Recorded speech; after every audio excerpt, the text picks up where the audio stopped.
നല്ല പടം. നല്ല എക്സൈറ്റ്മെന്റോട് കൂടി കണ്ടിരിക്കാൻ പറ്റുന്ന ഒരു പടം. ത്രില്ലർ. എല്ലാവരും അഭിനയമൊക്കെ നന്നായിട്ടുണ്ട്. സാധാരണ പ്രണയമാണ് അർജുൻ അശോകന്റെ ഒരു പ്രധാന സബ്ജക്ട്. ഇപ്പൊ അതിൽ നിന്ന് വ്യത്യസ്തമായിട്ടാണ് ഇത്തവണ ചെയ്തേക്കുന്നത്. ക്രൈമാണ് വിഷയം, പക്ഷെ നമുക്ക് രസമുണ്ട് കണ്ടിരിക്കും. പിന്നെ കുറെ ട്വിസ്റ്റ് ഉണ്ട്. സെക്കൻഡ് ഹാഫ് ഒക്കെ ആകുമ്പോഴത്തേക്കും നമുക്ക് കുറച്ചുകൂടെ ശ്രദ്ധിച്ചിരിക്കാൻ പറ്റുന്ന രീതിയിലുള്ള ഒരു മൂവിയാണ്. അതായത് ക്രൈം ഏത് രീതിയിൽ ഹാൻഡിൽ ചെയ്തിരിക്കുന്നുള്ളതാണ്. അത് അർജുൻ അശോകന് നമ്മൾ ഇതേവരെ കണ്ടിട്ടില്ലല്ലോ ആ ഒരു രീതിയിൽ. അത് നന്നായിട്ട് ചെയ്തിട്ടുണ്ട്. ക്രൈമും പുള്ളിക്ക് പറ്റും എന്നുള്ള ഒരു സാധനമാണ്. ഇത് വേറെ സസ്പെൻസ്, ഒരു ത്രില്ലർ മൂവി. സസ്പെൻസ് ആണ്, നല്ല ഇതാണ്. ഒരു ഒരു റിയൽ സ്റ്റോറിയുടെ ഒരു ഇതുണ്ട്, അതിൽ ത്രെഡ് ഉണ്ടെന്ന് തോന്നുന്നു. പക്ഷേ എന്തായിരുന്നാലും കൊള്ളാം, നല്ല ഇതാണ്. ടൈം പാസ് ഉള്ള ഒരു എൻ്റർടൈൻമെൻറ്റ് മൂവി തന്നെയാണ്. ഇതിപ്പം എല്ലാവരും ഇതിപ്പം എന്നാ റിലീസായത്?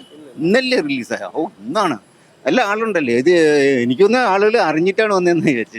ഞാനത് പ്രതീക്ഷിക്കാതെ കയറിയെന്നേ ഉള്ളൂ. വേറൊരു പടത്തിന് വന്ന് കയറി ഇത് കണ്ടെന്നേ ഉള്ളൂ. പക്ഷേ കൊള്ളാം. അതുകൊണ്ട് വലിയ ഇതില്ലേ, നല്ല ടൈം പാസ് ആയത്, എൻ്റർടൈൻമെൻറ്റ് ഒരു ഇതിൽ വരുന്ന ഒരു പടം തന്നെയാണ്.